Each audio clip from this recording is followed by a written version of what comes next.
Hello student, Shiv coaching classes में स्वागत है। और हिंदी ग्रामर में महत्वपूर्ण टॉपिक लेकर के आ गए हैं स्टूडेंट। इसमें से 35 ऑब्जेक्टिव क्वेश्चन जो कि वीर गाथा काल और भक्ति काल से संबंधित है। ये स्टूडेंट ये ऑब्जेक्टिव क्वेश्चन ऐसे हैं जो कि आपको बुक में नहीं मिल पाते किंतु एग्जाम में आ जाता है और आपसे नहीं बन पाता। वे ऑब्जेक्टिव क्वेश्चन हैं, इन्हें आप स्टूडेंट नोट डाउन कर लीजिए और स्टूडेंट यहाँ से तैयार भी कर लीजिए। यदि इसका आप फुल पीडीएफ नोट्स चाहते हैं स्टूडेंट हिंदी ग्रामर का, तो आप Shiv coaching classes play store से ऐप डाउनलोड कीजिए। वहाँ पर स्टूडेंट फ्री ऑफ कॉस्ट दिया जा रहा है हिंदी ग्रामर का फुल पीडीएफ। तो चलिए यहाँ पर देख लेते हैं वीर गाथा काल। वीर गाथा काल का जो संवत होता है स्टूडेंट 1550 से संवत 1375 तक होता है। वीर गाथा काल का मुख्य रस जो है वो वीर गाथा काल है। तो वीर गाथा काल से आपको याद रखना है वीर रस। तो ये एक ऑब्जेक्टिव यहाँ से आपको तैयार हो जाएगा स्टूडेंट। देखिए, इसको याद भी नहीं करना पड़ेगा। वीर गाथा काल का मुख्य रस क्या हो जाएगा? वीर रस। वीर गाथा काल है तो वीर रस। यहाँ से जो वीर गाथा काल का प्रमुख भाषाएं, तो प्रमुख भाषा जो था वो डिंगल तथा पिंगल था। कौन सा था? तो डिंगल तथा पिंगल ये मुख्य भाषा है। फिर वीर गाथा काल की प्रसिद्ध रचना पृथ्वीराज रासो महाकाव्य। ये वीर गाथा काल की एकदम प्रसिद्ध रचना है पृथ्वीराज रासो, जो कि महाकाव्य है एक। फिर देखिए भक्ति काल। भक्ति काल से संबंधित 30 हैं स्टूडेंट, इसमें 30 इंपॉर्टेंट ऑब्जेक्टिव क्वेश्चन। देखिए, भक्ति काल पूर्व मध्यकाल कहा जाता है इसे। इसका संवत है 1375 से 1700 तक। अब देखिए, हिंदी साहित्य के स्वर्ण युग को भक्ति काल कहा जाता है। अब स्टूडेंट आपको रिक्त स्थान में आ जाएगा कि हिंदी साहित्य का स्वर्ण युग बिंदी बिंदी को कहा जाता है, तो आपको लिखना है भक्ति काल। या कि फिर भक्ति काल को और क्या कहा जाता है? तो स्वर्ण युग कहा जाता है, स्वर्ण युग को भक्ति काल, ये याद रखना है आपको।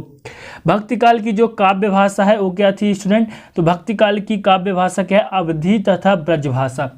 तो भक्ति काल की मुख्य भाषा कितनी काव्य भाषा है? तो अवधी तथा ब्रज भाषा। जितने भी भक्ति काल के कवि हैं स्टूडेंट, सारे इनकी जो काव्य भाषा है अवधी एवं ब्रज भाषा। देखिए, यहाँ से आप ये याद कर लेंगे ऑब्जेक्टिव। और स्टूडेंट जब आप भाव पक्ष और कला पक्ष लिखते हैं, तो यदि वे भक्ति काल के कवि हैं तो आप वहाँ पर लिख सकते हैं भाषा शैली में कि अवधी एवं ब्रज भाषा का प्रयोग किया गया है। तो वहाँ पर ये लिख सकते हैं। क्यों? क्योंकि भक्ति काल के स्टूडेंट जितने भी कवि थे वो अवधी एवं ब्रज भाषा का प्रयोग किया, इसके अलावा किसी भी भाषा का प्रयोग नहीं किया।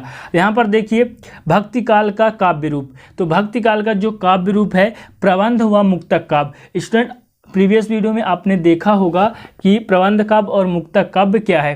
तो भक्ति काल का जो मुख्य काव्य रूप था, काव्य रूप, वो प्रबंध व मुक्तक काव्य था। फिर इसके बाद देखिए भक्ति काल में भक्ति का स्वरूप। भक्ति का स्वरूप कैसा था? सगुण या निर्गुण।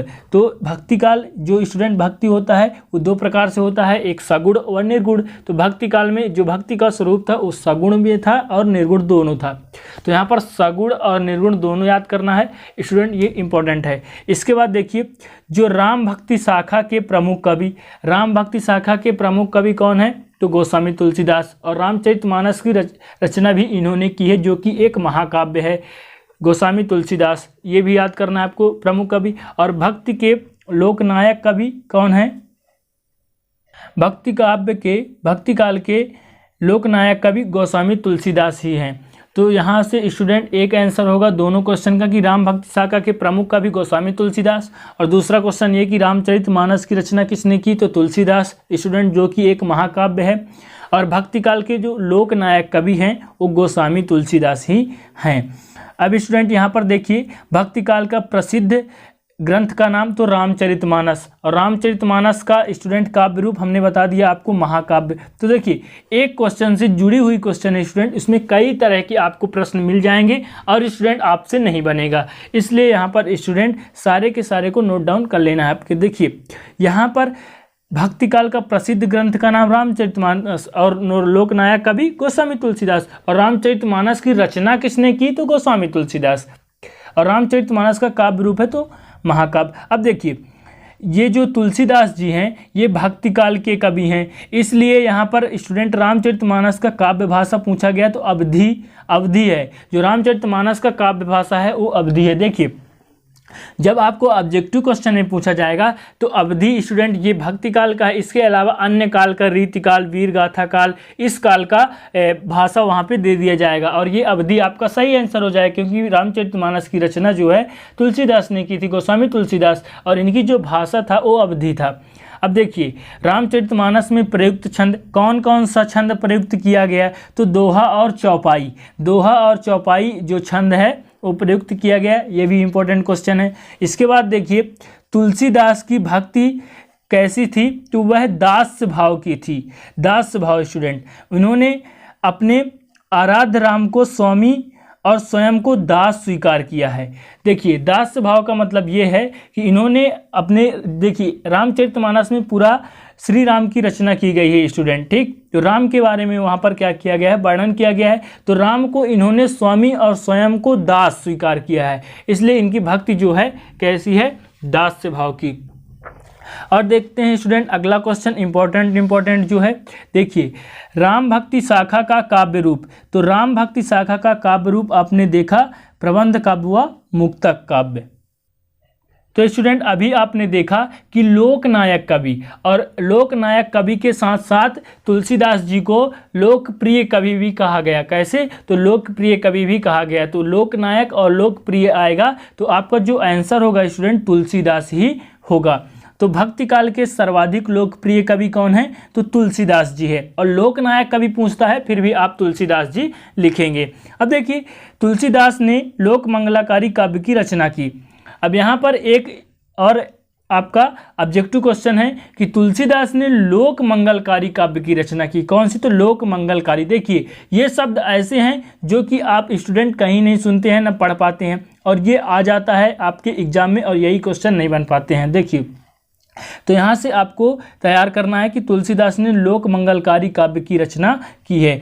अब स्टूडेंट यहाँ पर देखते हैं, यहाँ पर हमने पढ़ा सगुण और निर्गुण। अब देखिए यहाँ पर स्टूडेंट पढ़ेंगे राम भक्ति शाखा, अभी हमने पढ़ा, अब पढ़ेंगे स्टूडेंट कृष्ण भक्ति शाखा। तो कृष्ण भक्ति शाखा के प्रवर्तक कौन है, तो वल्लभाचार्य। कौन है स्टूडेंट, तो वल्लभाचार्य। और सूरदास के गुरुजी कौन है, तो सूरदास के गुरुजी भी वल्लभाचार्य ही हैं। तो यहाँ से दो क्वेश्चन तैयार होता है स्टूडेंट, आपको लिखना है कि कृष्ण भक्ति शाखा के जो प्रवर्तक हैं वो वल्लभाचार्य हैं और कृष्ण भक्ति शाखा में माधुर्य भाव की प्रधानता है। अब देखिए राम भक्ति शाखा में अवधि एवं ब्रज का किया गया स्टूडेंट, और भक्ति काल में मुख्य रूप से अवधि एवं ब्रज का किया गया है। और राम भक्ति शाखा में रामचरितमानस में अवधि का प्रयोग किया गया है, किंतु कृष्ण भक्ति शाखा में स्टूडेंट क्या है, माधुर्य भाव की प्रधानता है। अब देखिए यहाँ पर फिर इसके बाद देखते हैं कि कृष्ण भक्ति शाखा के प्रमुख कवि कौन है, तो प्रमुख कवि स्टूडेंट सूर्यदास जी है। और प्रमुख कवि के साथ साथ इन्हें वात्सल्य रस का सम्राट भी कहा गया है, क्योंकि स्टूडेंट इनकी जो रचना है, इनकी रचना में सबसे ज़्यादा वात्सल्य रस का वर्णन किया गया है। और वात्सल्य रस का वर्णन किए जाने के कारण ही इन्हें क्या कहा जाता है, वात्सल्य रस का सम्राट कहा जाता है, राजा। फिर इसके बाद देखिए स्टूडेंट कि हमने देखा कि देखिए यहाँ प्रवर्तक और सम्राट और प्रमुख कवि, आपको देखिए इन तीनों में कितना डिफरेंस है। तो कृष्ण भक्ति शाखा के जो प्रवर्तक है, तो प्रवर्तक किन्हें कहा जाता है, वल्लभाचार्य को, किंतु प्रमुख कवि कौन है, तो प्रमुख कवि सूरदास जी हैं। क्योंकि सूरदास जी स्टूडेंट क्या है, सूरदास जी के गुरु का नाम क्या है यदि पूछता है तो वल्लभाचार्य। वल्लभाचार्य जी किसके गुरु थे ये पूछेगा तो सूरदास जी के। और वात्सल्य रस के सम्राट कौन है, तो सूरदास जी है। और वात्सल्य रस का सम्राट क्यों कहा जाता है स्टूडेंट, क्योंकि वात्सल्य रस का कोना कोना झांकने वाले कवि किन्हें कहा जाता है, तो सूर्यदास जी को ही कहा जाता है वात्सल्य रस के कोना कोना झांकने वाले कवि। तो देखिए वात्सल्य रस का सम्राट पूछेगा तो फिर भी आपको सूरदास लिखना है। अब इस तरह से क्वेश्चन घुमा के पूछ सकता है कि वात्सल्य रस का कोना कोना झांकने वाले कवि कौन है, तो सूरदास जी है। अब सूरदास की सर्वश्रेष्ठ रचना जो सबसे श्रेष्ठ है तो सूरसागर। सूरदास की सर्वश्रेष्ठ रचना कौन सी है, सूरसागर स्टूडेंट। सूरसागर की जो काव्य भाषा, अब देखिए सर्वश्रेष्ठ भाषा सूरसागर तो है, लेकिन इसकी जो स्टूडेंट काव्य भाषा है कैसी है, तो ब्रज भाषा। ब्रज भाषा में इसकी रचना की गई सूरसागर की। सर्वश्रेष्ठ रचना है सूरदास जी की। देखिए सूरदास से सूरसागर आप स्टूडेंट याद कर सकते हैं सिंपल तरीके से। देखिए सूर्य स्टूडेंट यहाँ पर है, सूरदास के आराध्य देव तो लोक रंजक श्री कृष्ण। वहाँ पर स्टूडेंट हमने राम भक्ति शाखा में देखा था कि जो तुलसीदास जी हैं, गोस्वामी तुलसीदास, राम जी को अपने स्टूडेंट स्वामी और स्वयं को दास मानकर रचना किया था। लेकिन यहाँ पे जो सूरदास जी के आराध्य देव हैं वो लोक रंजक श्री कृष्ण भगवान जी हैं। ठीक है, तो श्री लोक रंजक श्री कृष्ण होगा। इसके बाद देखिए सूरदास की भक्ति कैसी है, तो सखा भाव की है। इन्होंने स्टूडेंट क्या है कि श्री कृष्ण को अपना सखा मानकर रचना किया है अपनी काव्य रचना। क्योंकि स्टूडेंट और तुलसीदास जी में देखिए डिफरेंस कितना है कि तुलसीदास जी की जो भक्ति है वो स्टूडेंट दास भाव की है, क्योंकि श्री राम को उन्होंने स्वामी, स्वयं को दास माना। यहाँ पर सूरदास जी की भक्ति सखा भाव की है, क्योंकि इन्होंने श्री कृष्ण को सखा मानकर अपनी काव्य रचना किया। इसके बाद देखिए सूर्यदास के गुरु, देखिए मैंने आपको बताया तो ये वल्लभाचार्य हैं, तो ये क्वेश्चन भी इंपॉर्टेंट है। इसके बाद देखिए कि कृष्ण भक्ति शाखा के प्रमुख कवि, कृष्ण भक्ति शाखा के प्रमुख कवि कौन है, तो सूरदास, नंददास, मीराबाई, रसखान। यानी कृष्ण भक्ति शाखा के और सूरदास जी के अलावा अन्य कवि, तो यहाँ पर आप देख सकते हैं कि सूरदास तो हैं ही प्रमुख कवि, फिर इसके बाद नंददास, मीराबाई और रसखान। इसके बाद देखिए भक्तिकालीन ज्ञान मार्गी शाखा का संत काव्य धारा भी कहते हैं। अब देखिए भक्तिकालीन ज्ञान मार्गी शाखा का संत काव्य धारा भी कहते हैं। ठीक, इसके बाद देखिए ज्ञान मार्गी के शाखा के प्रमुख कवि ज्ञान मार्गी। अब अभी आपने देखा स्टूडेंट क्या देखा, कृष्ण भक्ति शाखा, अब आप देख रहे हैं ज्ञान मार्गी। तो ज्ञान मार्गी के प्रमुख जो है ज्ञान मार्गी शाखा एक, उनके प्रमुख कवि कौन है, तो कबीरदास जी है, कबीरदास जी। इसके बाद देखिए कबीरदास जी की प्रमुख रचना कौन सी है, ये स्टूडेंट ज़्यादातर पूछा जाता है, ये स्टूडेंट 12th 11th में ज़्यादातर पूछा जाता है कि कबीरदास की प्रमुख रचना कौन सी है, तो बीजक। कौन सी है, बीजक। और स्टूडेंट ये अन्य रचना है, कबीरदास जी की रचना स्टूडेंट बुक में नहीं मिल पाती, ये रचना जो इसमें दिया गया है बीजक साखी शबद रामायणी, ये इंपॉर्टेंट है, वेरी वेरी वेरी इंपॉर्टेंट है कबीरदास जी की प्रमुख रचना, तो बीजक साखी शबद रामायणी।